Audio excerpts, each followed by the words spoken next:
right, I think we'll get started. Welcome and thank you for joining the kickoff meeting for the Stormwater Resiliency Study. I'm Daryl Braithwaite, the Public Works Director for the City of Takoma Park. We'll be introducing our panelists shortly.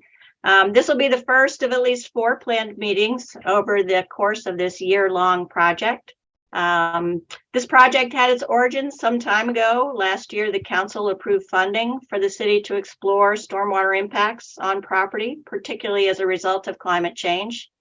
In looking at the options for moving forward, I learned of several neighboring cities that have begun similar work and became aware of the work of the Low Impact Development Center and what they've been doing with assisting jurisdictions with evaluation and analysis of stormwater, its impacts and solutions.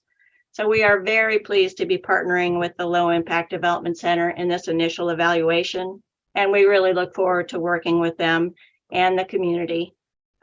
Before we get started, some simple specifics about the meeting tonight. Please put your questions in the chat. We'll be monitoring that once the presentation is finished, and we'll address as many of them as we can. The meeting is being recorded, and so the entire meeting, as well as responses that we can provide to any of the questions asked, will all be available on the city's webpage, which is the Stormwater Resiliency webpage that we've created to track the work of this, and all the documents, presentations, and information that'll come from this effort. So that'll all be kept on the city's website. The presentation itself, as well as the recording, will be available for others to watch if they missed it this evening. So with that, I'm going to turn this over to Neil Weinstein and Emily Cliff to present our project objectives and goals and lead us through tonight's presentation. Thanks. Thank you very much, Daryl. And we're very excited to be here and get this first meeting started off and to start getting input from the community. First thing is, can you hear me okay? I can be a little bit soft-spoken sometimes. And so I'm going to go through the presentation. We have about 19 or 20 slides. And Emily's going to help by looking or looking at some of the chat questions. And so we can answer as many of them or start discussing them as time permits. And as Daryl said, these will all be posted and we will get through to addressing them on the website if we can't get to them tonight. So your input is very valuable and very important to us. And I think the goal of tonight is to just give everyone a brief overview of where we are in the process, what we'll be doing in the process, what are some of the results, and some background information. We also have 2 other groups that are helping us with this. One is Weston and Sampson, and they're a stormwater group that focuses on, I want to call it thunder, I just blanked out the name, cloudburst storm events or very intense short duration events. And we've worked with them over the years. And then a rain plan, which is going to work on kind of some of the front end GUI stuff and some of the statistical analysis that we're going to do. So our goals are, we want to kind of inform the community on progress, develop some common understanding of key resiliency issues for the city. So we're all on the same page about what we're talking about. Our project approach, how we're looking at this, and then get some input on the approach and discuss a little bit about the process for feedback, because I know there's a lot of interest in the community and we want to make sure we capture that as we go along the project.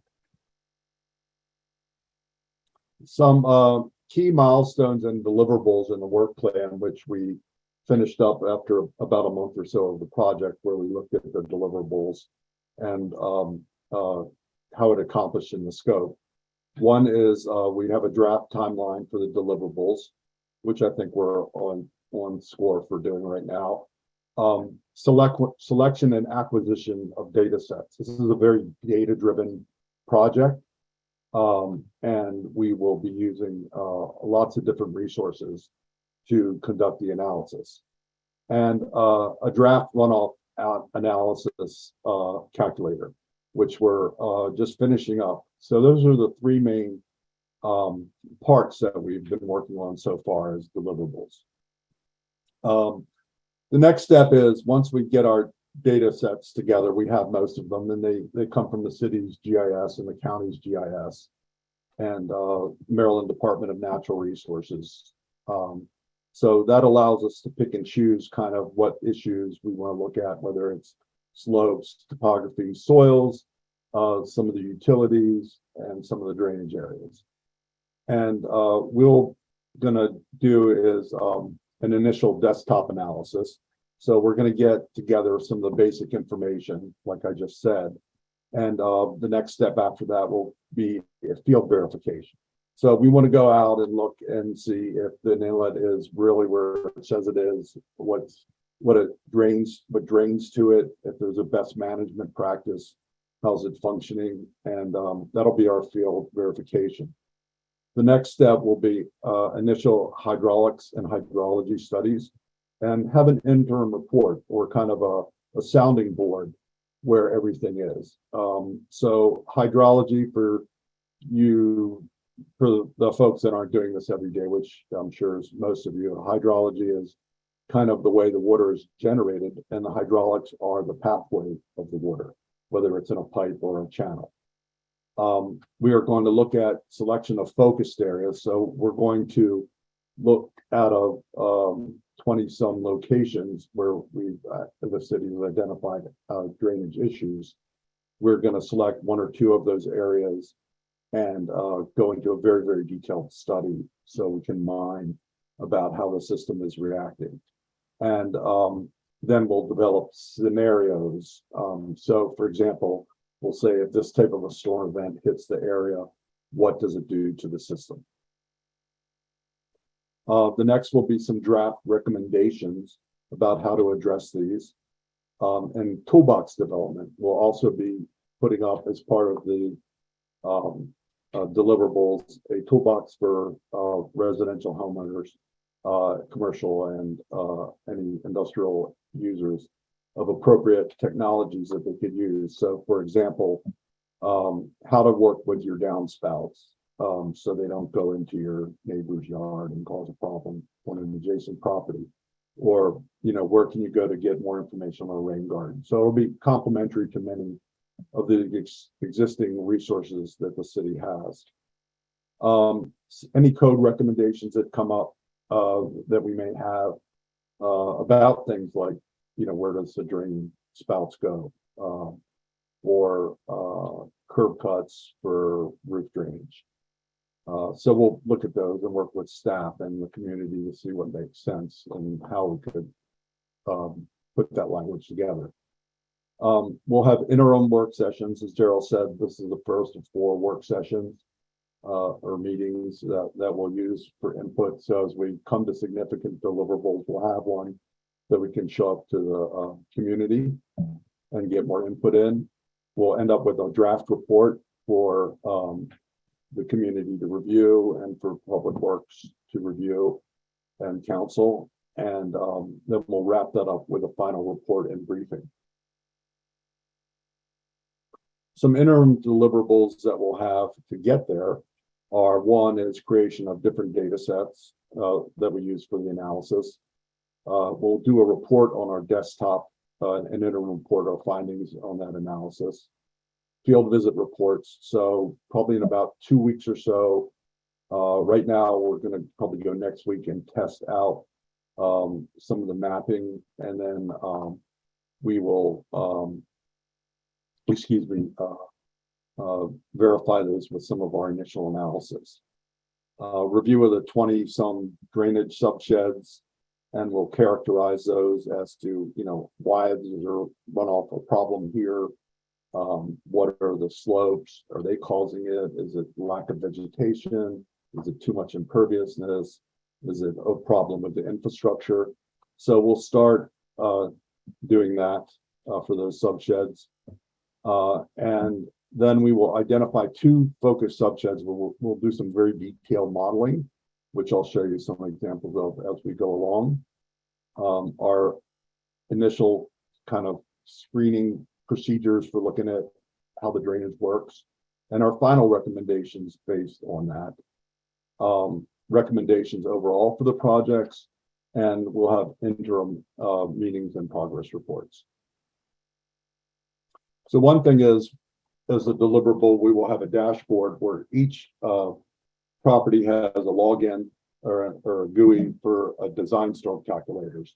So I think so far we have kind of the background information, a spreadsheet. It's a large data set where if you put in and say, if my property has 1 inch of rainfall, you would get for example, you get a unique identifier for yourself. We'll give you that. How much runoff comes off of my property? Or if you have a 5 inches of rainfall, how much runoff is generated off my property based on the type of land use that you have, based on your impervious cover of the lot, based on the tree cover. So each property has a unique kind of estimate of how much runoff is generated per site or per property. And we will post some examples of ways to reduce impacts of runoff, which will tie into the kind of toolkit. We'll provide some links, although they're very limited for this area, to incentive programs that you could use to help fund or make improvements. If there are lists of contractors within the city or other resources that you could use that we can think of, and tracking and reporting of websites visits, so we can see actively how much during the period of it posting within the contract, how many hits that we get and who's using it, and plus any feedback that revolves from it. So what are the kind of key issues that we're going to look at? Well, first, excuse me for a second, is life and safety. So, you know, where do you have places where flooding can cause significant damage to or unsafe conditions? The second thing is not all flooding is in the floodplain, and I'll go into that in a little bit of detail, but typically we look at along streams and we see, or low areas, and we see there's flooding in the 100-year floodplain that's designated by FEMA. But what we're starting to see now is more upland flooding. So these pockets of kind of areas that are maybe thousands of feet away from a stream are flooding and generating runoff. And I'll show you some examples of that in a little bit. How to prevent property damage are the ways that a site could be, you could put in some conservation landscaping, or perhaps some better foundation drains, or some maybe reduction or use of permeable pavers that help reduce runoff. We'll also look at prioritization of capital improvements and resource needs. For example, is the storm drain too small and the water just backs up and bypasses it and goes downstream? It goes, for example, goes through a curb cut because an inlet can't handle the water, and that goes through the curb cut and goes into someone's private property and causes damage.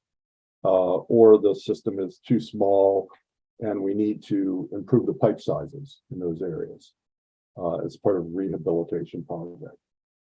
That's one thing I think people don't often understand. I'm sure most of the houses in Takoma Park, a lot of them, were built in the 40s and 50s. You know, they've been building since, you know, the turn of the last century, but you didn't have a lot of development until probably the after, well, you know, in the 30s and 40s and 50s. And those storm drains, they've lived way past their life cycle. Most of these systems are, you know, when they're looked at, have a 50-year to 60-year life cycle, and we're working on year 120 or something like that. So how do you capitalize those, how do you prioritize those improvements within those areas? And then what can people do as private property owners to help improve that situation?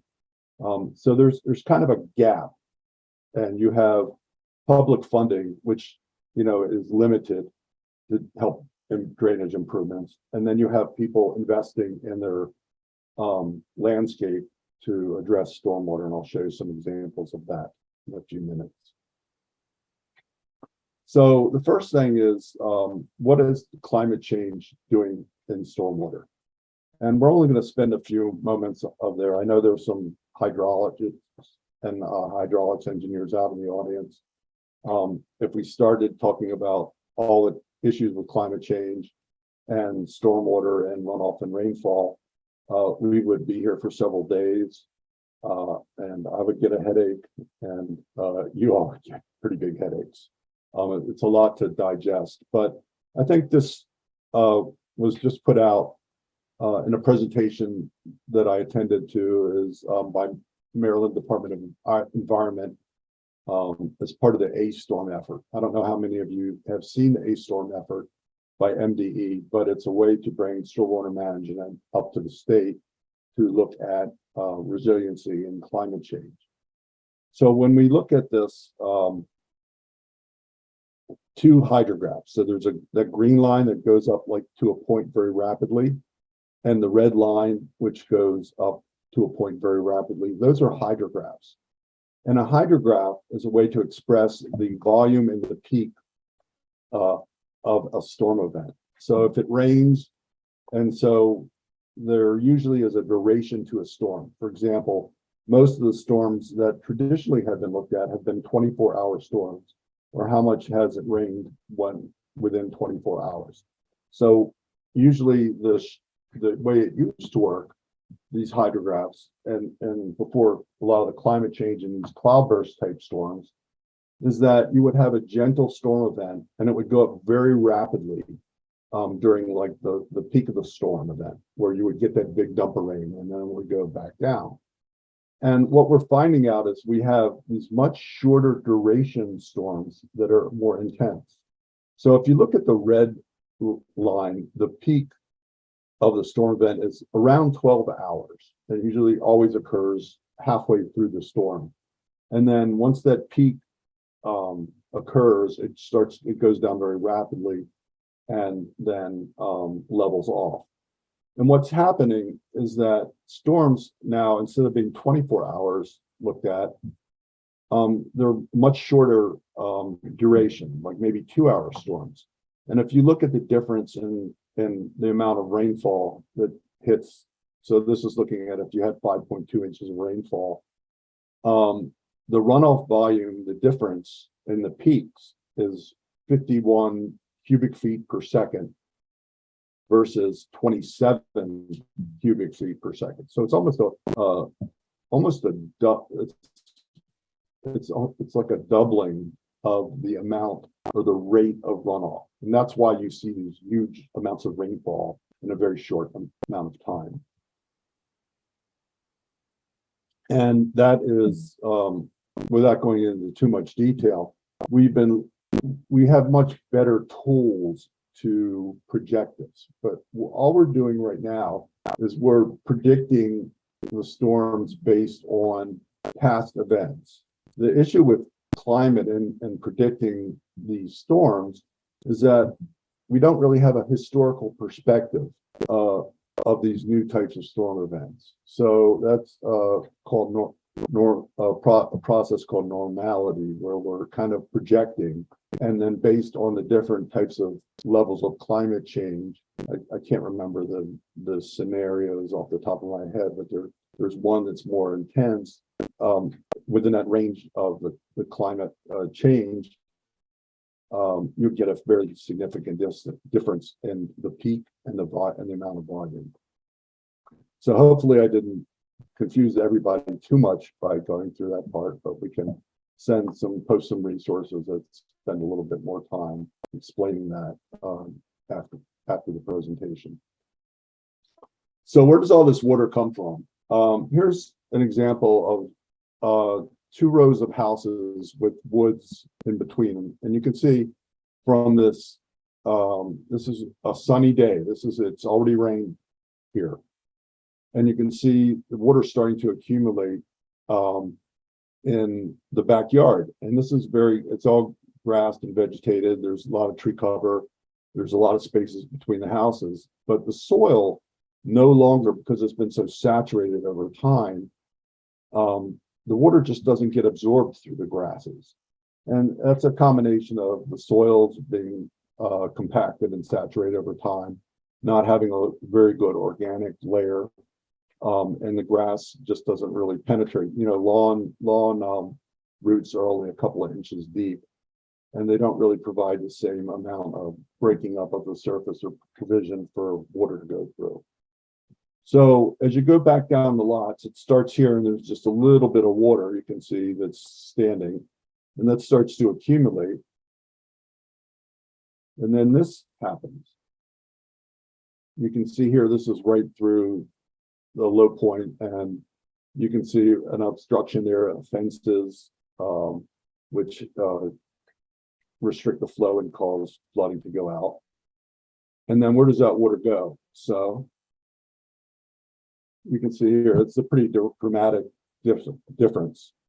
And there's a huge amount of water. So this is, when you look at this slide and you see, well, there's a lot of trees, there shouldn't be so much runoff. Well, the soils and it's compacted, and the waters start to form their own gullies. And showing you another slide. So this is someone's backyard where normally the water starts to accumulate. And you can see there's no channel here. There's no marked floodplain. There's no marked waterway. But you can see what happened. You know, the trampoline, you're obviously not swimming over to that. And this is just, and you can see here, it's not really raining that hard. The thunderstorm is coming, gone.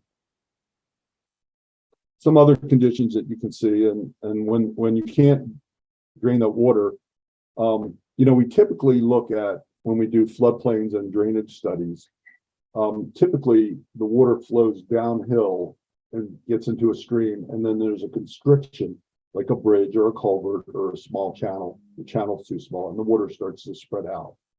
What we're finding is, in kind of this new regime, is that upstream properties are generating large amounts of water. So this isn't a channel on the lower left.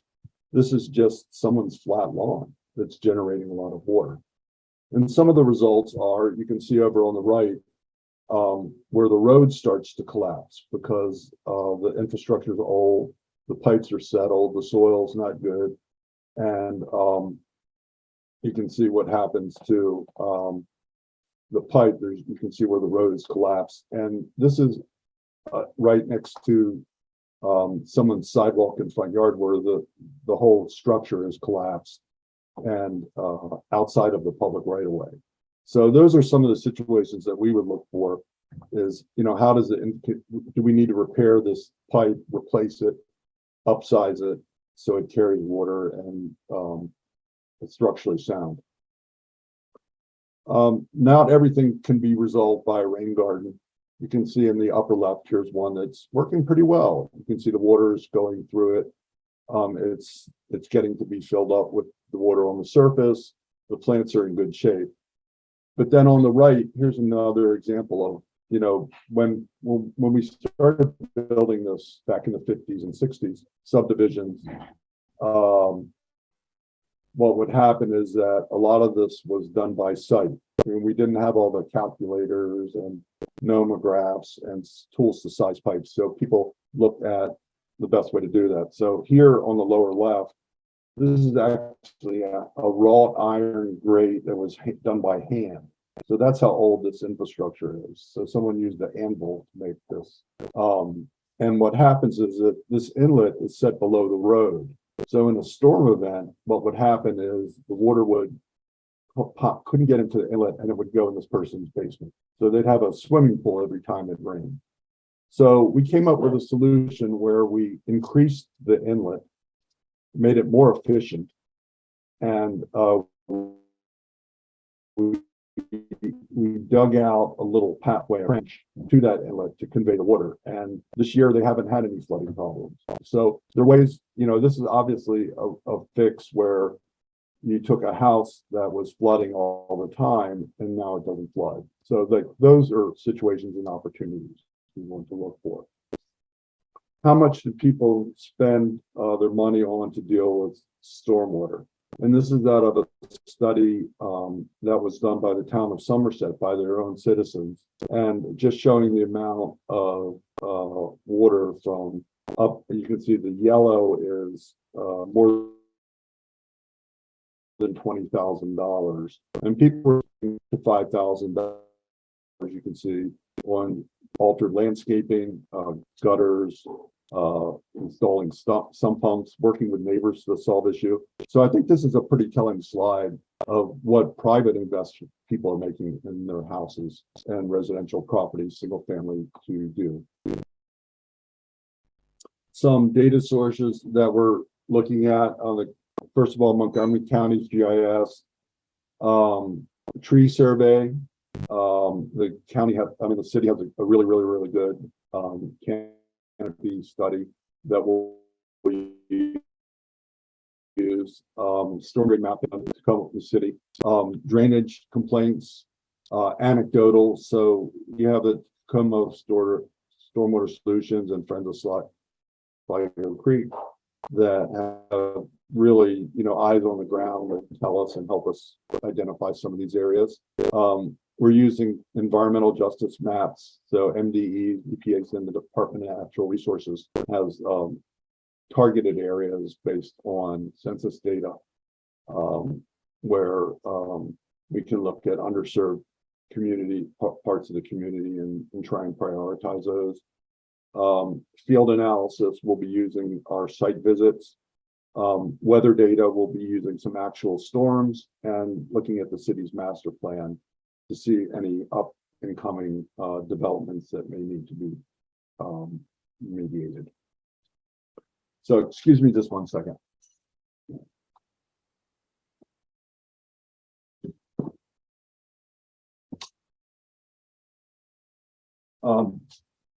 One is a composite GIS map. So we just started looking at the purple, which was impervious buildings and roof types,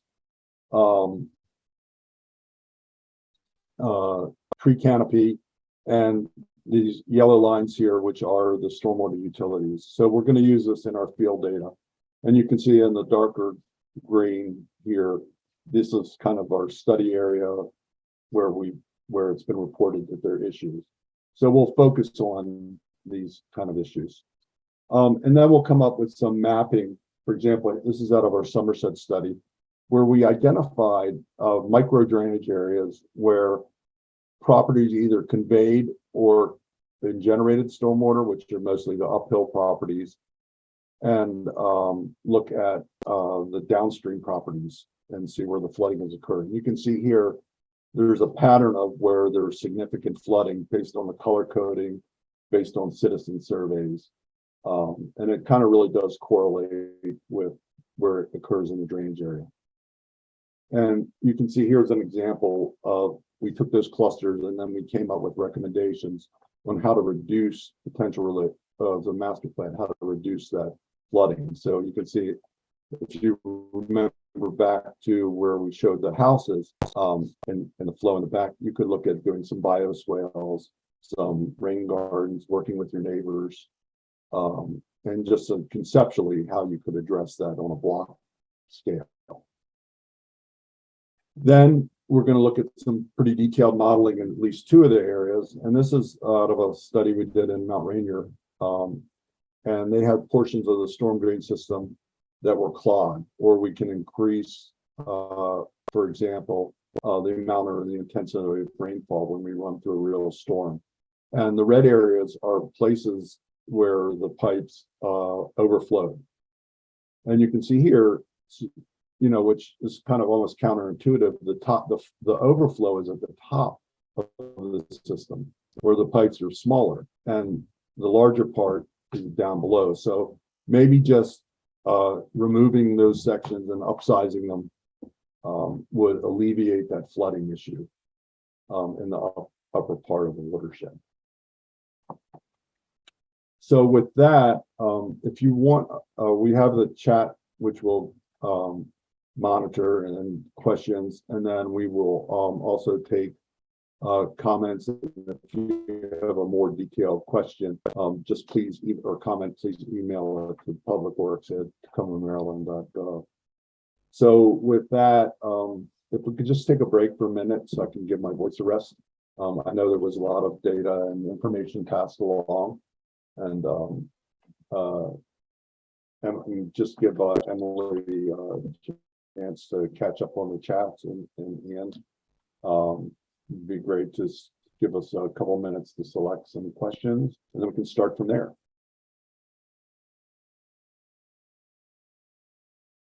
Yeah, just let me provide some general responses to some of the specific questions. Someone had asked about the stormwater mapping.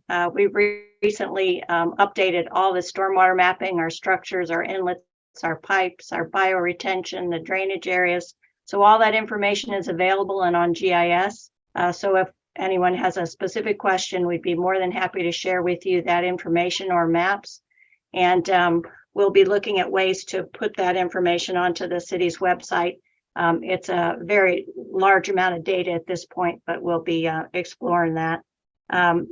Someone also asked about credit for stormwater fee reduction. The city does have a credit program available now for reductions to your stormwater fee based on installation of treatment. And so that's available on the city's website.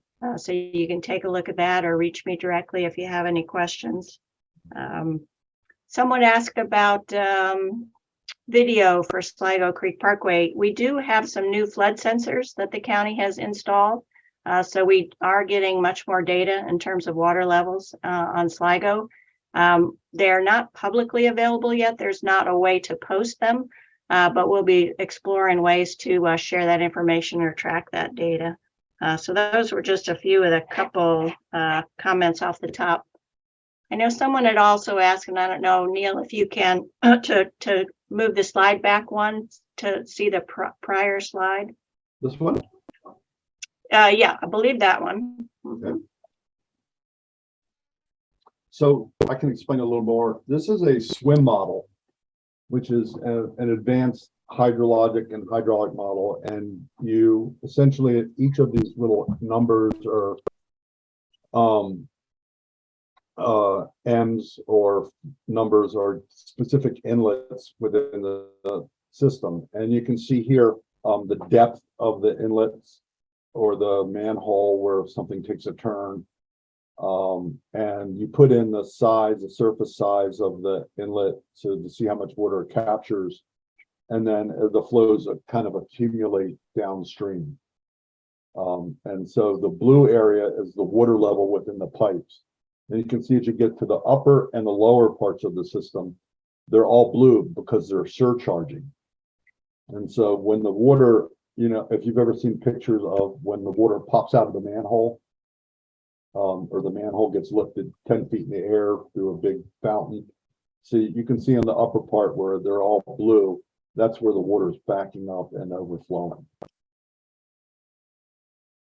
Does that help clear that question?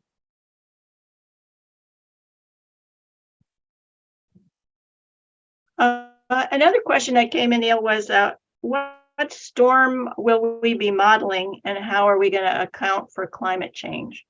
So we will be modeling several storm events as well as a predetermined storm event. So we'll look at like the 2-year storm. Typically structures are looked at the 10-year storm. So we'll look at the 10-year storm, probably the 100-year storm. We'll probably pick a couple of events that are more like cloudburst events. And to account for climate change, this is really kind of a transitional time. They've just updated the rainfall atlas for the state.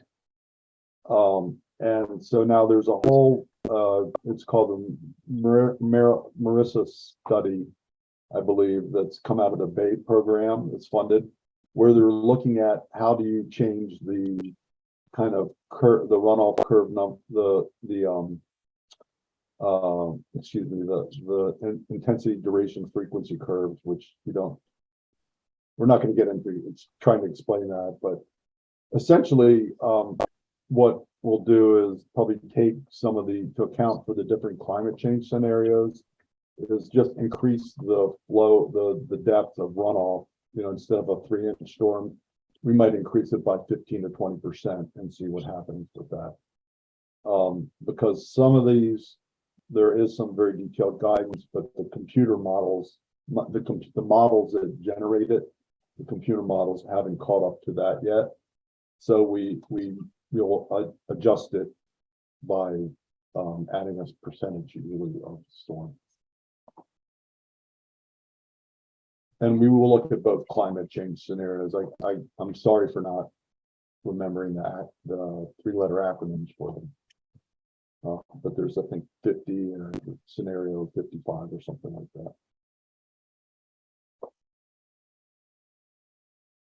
Does that answer your question?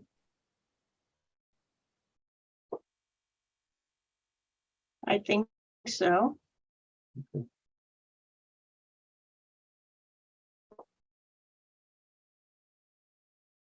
So the bottom line is we will be accounting for climate change pretty much consistent with what other group, communities are doing within the state.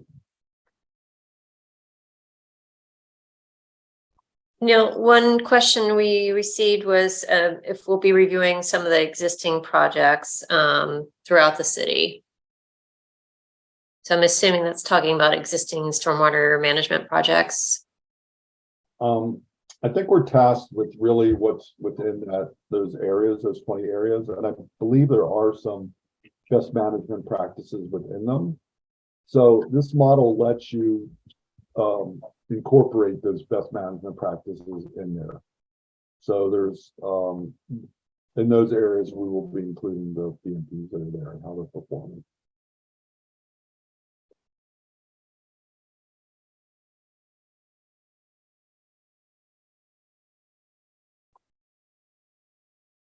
Couple of other comments. Someone mentioned that homes in Takoma Park were built in the 30s and 50s, 30s to the 50s, and the system is at the end of its lifespan. I think probably was a misunderstanding of Neil's comment. Takoma Park's stormwater management system was actually over 100 years old. So we've got a wide variety of pipes and types of features. The city does do a video inspection of 1/5 of the system every year. So every 5 years, we've looked inside every pipe, every inlet that's in the city. We identify those that are cracking or a fault and schedule replacement and repairs. So that's something that's happening in the city that doesn't happen many other places because we are contained and been managing our program for a while. We're able to maintain those kind of records and track effectiveness and efficiency of our system. So we've got about 17 miles of storm drain pipe in the city, hundreds of inlets, about 78 outfalls. So the outfalls themselves are inspected annually, and we do evaluations of the pipes, as I say, on a 5-year cycle. It's very rare to see that in a program, by the way. So it's pretty advanced. We travel all through the region, and to have those kind of resources, it's great, and it'll make addressing the issues much easier. When we go to places where we see the whole storm drain system filled with silt, and we can't tell what's going on down there because we can't even get a TV camera down. So it's very helpful that we have records we can look at, and does this pipe need to be replaced? Is it on schedule? Those are very helpful in doing this analysis. Yes, some comments also about. Oh, sorry. Go ahead, Emily. Oh no, you go ahead, Daryl. I was just going to a comment about Montgomery Parks and is the city working, or can the city work with Montgomery Parks? We do on an increasing basis. We've done several major outfall restorations and stream restoration projects. Of course, because of the way the land is laid out here, those are all on park property, not city property. However, it's the runoff from our city streets and rooftops that are impacting the storm. So we've been very successful with working with Park and Planning on some of those restoration projects. Most of those currently have been along Glenside Drive, where we did some significant erosion control and outfall mitigation. But I think the specific question was related to their playground renovation. We've been less involved with them in terms of choice of materials or choice of plans in some of their playgrounds. However, we recently had a great cooperative project at the Hillwood Manor Neighborhood Park, where they installed stormwater management features much beyond what they would have normally. The city contributed a good portion of money to make that happen, as well as encourage them to provide more stormwater treatment at that park, which is right along the shores of Sligo Creek. So there are ways that we were working with Montgomery Parks. There's always more to do, but we do find that we've been able to collaborate on a great number of projects.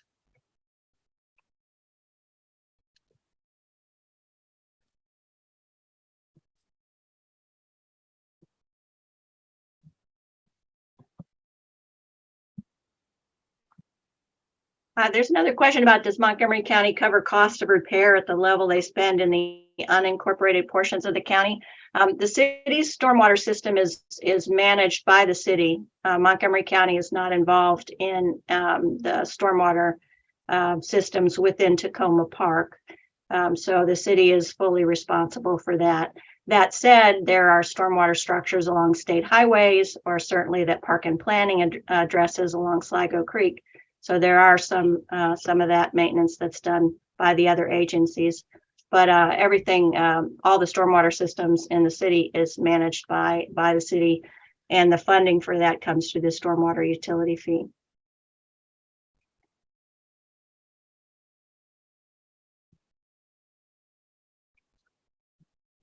There was a question about basically specific recommendations to address problems or anticipated potential climate-related problems will be developed in just 2 of the 20 sites. So I think there'll be a general identification of 20 sites, and then more, we'll really dive down into details in 2 of those 20 sites.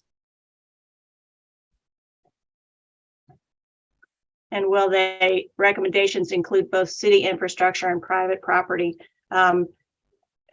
I'm not quite sure what the question is. We will certainly be incorporating everything related to city infrastructure in that problem identification, as well as the private properties that are impacted.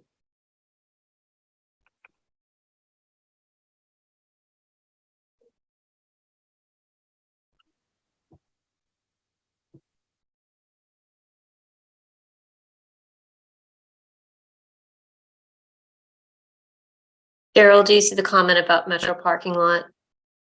Not yet. I'm not seeing it. Was it recent? There's a WSSC. Yes. I see a WSSC lot, remediation with commercial properties. It's talking about the runoff from the Metro parking lot across Eastern. Have we worked with border with DC on any stormwater projects, and what are the challenges? Well, I can speak specifically to Eastern Avenue. There is a DC DOT project that's been in design for quite some time, and unfortunately isn't planned to move forward until FY26. That will include some significant stormwater management improvements, as well as roadway, bike lane, sidewalk, LED streetlights. It's a full soup to nuts project that DOT is designed and undertaken, and you can find that on the DOT website. In terms of what might be taking place along the Metro, I'm not familiar with the situations there, so happy to take get any information about that. In terms of working with DC, it's a tremendous challenge. We have not found much collaboration or availability to collaborate. There's certainly parts of the city and our stormwater management system that receive significant amounts of water from DC, particularly down in the southern corner of the city. And in the example of Eastern Avenue, those inlets are owned and by DC, but are not maintained. So in order to protect city residents, we've gone through the process of cleaning those inlets and making sure the pipes are open so that stormwater can go through them rather than overland on properties. So it has been a problem.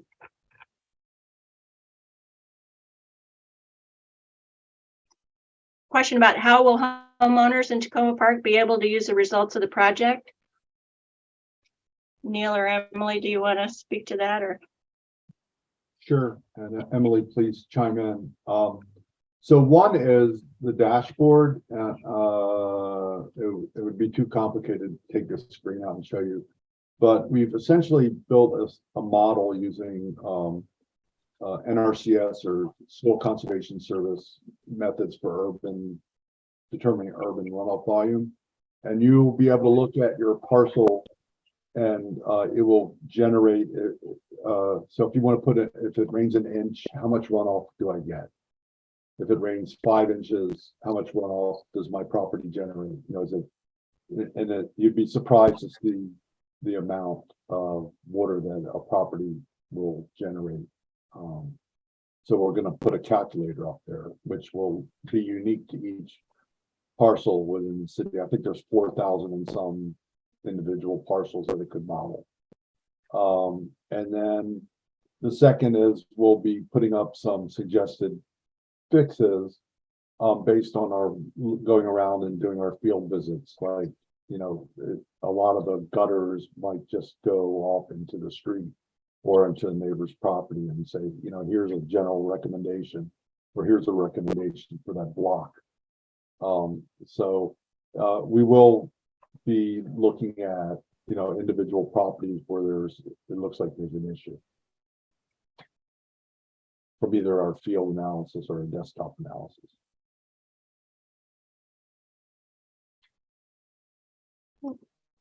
Thanks. We've had a couple of questions about how we'll be collaborating with commercial properties. We don't have anything specifically planned in that regard. I think in the event that some of the evaluation that LIDC will be doing, if it includes commercial properties, we'll certainly be gathering information and identifying areas related to that. Otherwise, I'm not aware of anything currently directly connecting commercial properties with stormwater management.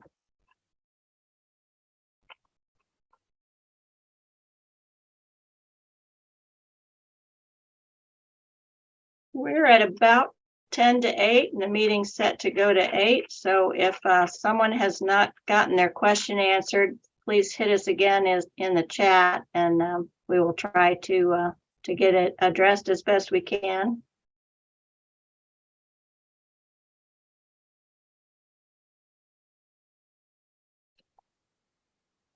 And for any questions about specific areas and the amount of runoff, that will be something that we'll be looking at in general when remodeling areas. So I don't think we really can answer those questions right now. But please, if there are other areas that are of concern, stick them in the chat or let us know.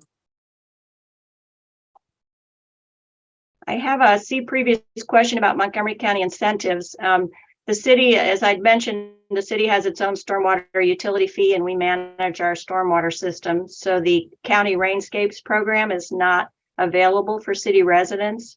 We will be continuing to share information. People can certainly see the resources available on the county's website, and part of the work that LIDC will do will be to provide us some information that we can post onto our website about management control methods that people can use. But the city doesn't have a rainscape type programs currently in the city. And that's kind of a much larger question that we've addressed in the frequently asked questions on the city's website in regard to this topic. So I'd encourage people to take a look at that as a starting point, and then contact me if they have any other additional questions.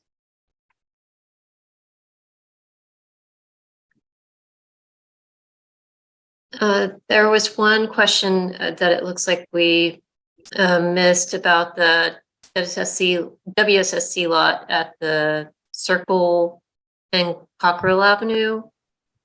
The question is if that is under the city's jurisdiction. I'm not quite sure the question.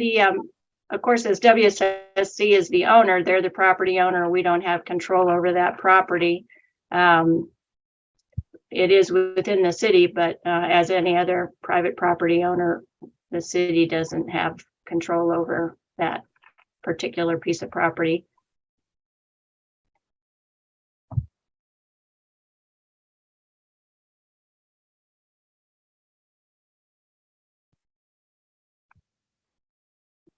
Someone's asking again, are oversized catch basins that drain into the pipe more slowly than direct flow being considered?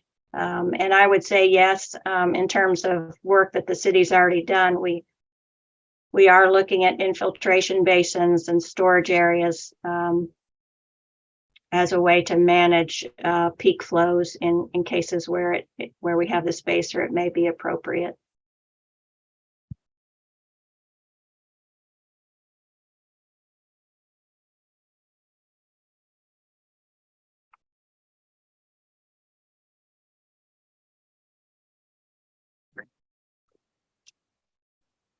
Someone else is asking how the city can have a strategic plan without addressing commercial property contributors, and will we have a comprehensive strategic plan? I think all I can think of at this point is that if you have a specific commercial property area that is generating runoff or creating a problem, please share that information with us so we can identify it, as well as the other areas that are sort of known flood-prone locations.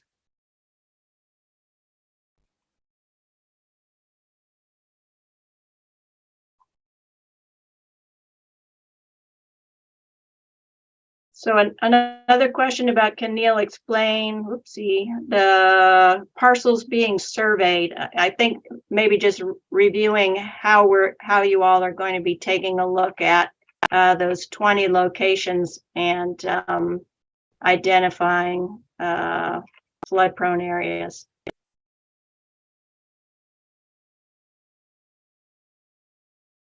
Neil, you're muted. I know that. Okay.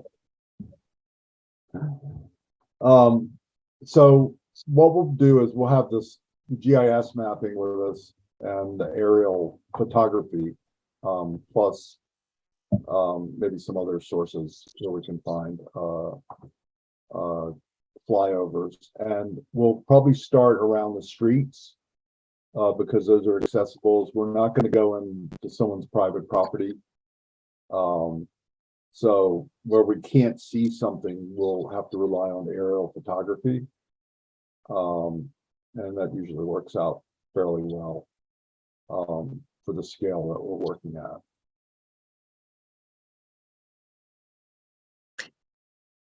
And we just had a really good question too about, are we considering catastrophic flows in this study? So we'll probably find a hurricane and we'll try and get the weather data from that and run that in the model. So you can model an exact storm over some period, and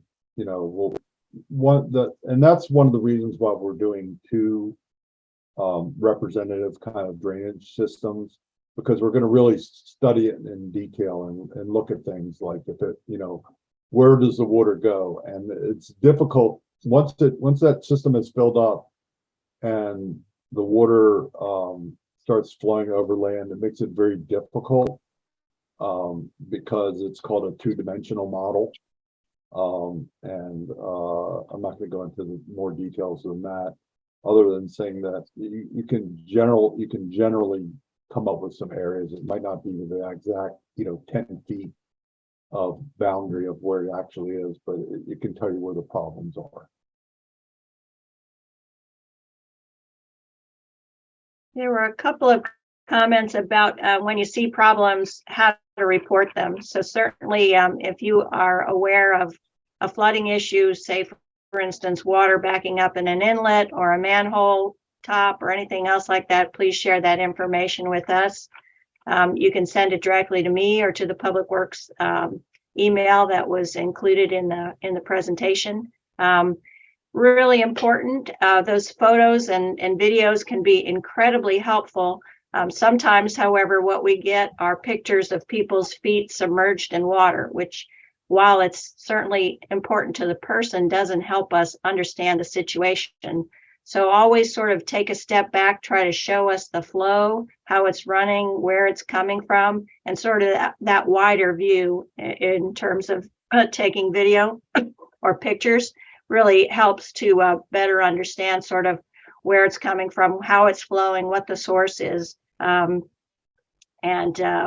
really, really important. I would just say that big storm from September of 2020, we got lots of information for people about flooding, and in fact, it short-circuited all our planned work for the next 2 years, and we instead pivoted to flood mitigation based on the reports that we saw and people sent in. So we were able to do 3 or 4 very important projects that address those flooding issues, adding capacity and providing remedies on Chestnut and Piney Branch, on Sycamore Avenue, portions of Poplar Avenue. We had a collapsed trench near between Allegheny and Cockrell that we were able to address. So those photos and that kind of information is really important in terms of helping us understand the situation and planning accordingly to address it. Yeah, I understand tomorrow it's going to be a pretty intense rain, so it'd be a good opportunity. And also give us a location where you're taking that picture from. It's very important, northeast corner of the driveway to X number of street. And especially if it's in a backyard or rear area, because we really can't go back in through people's backyards and jumping fences. And so like, by the fence. And if you say the fence is clogged with leaves, by the way, like those kind of descriptions are really important.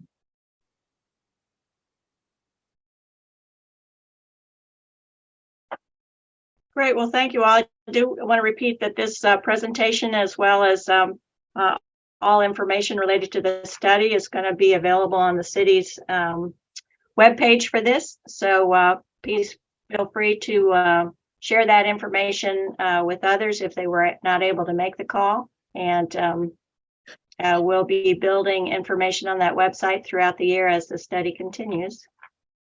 I would like to thank everybody. You had some great questions tonight that are very relevant, and we look forward to addressing those and getting those back to you, and starting our field work in a couple of weeks.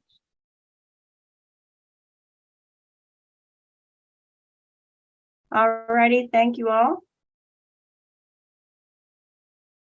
With that, we're going to end our session for tonight.